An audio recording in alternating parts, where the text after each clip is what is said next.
Manaus Dania umikiru man e kabok man e karngiru Natrem lamet natrem latang Dusyaring tugan kitrunan Ya kami ngiu lalay siyaw Padulog tangi ay kimau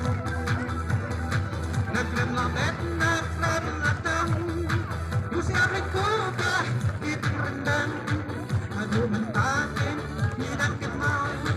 Ya kami ngiu lalay siyaw Pagkakadakta sintapaw at karunong halong imaw Pagkakadakta sintapaw at karunong halong imaw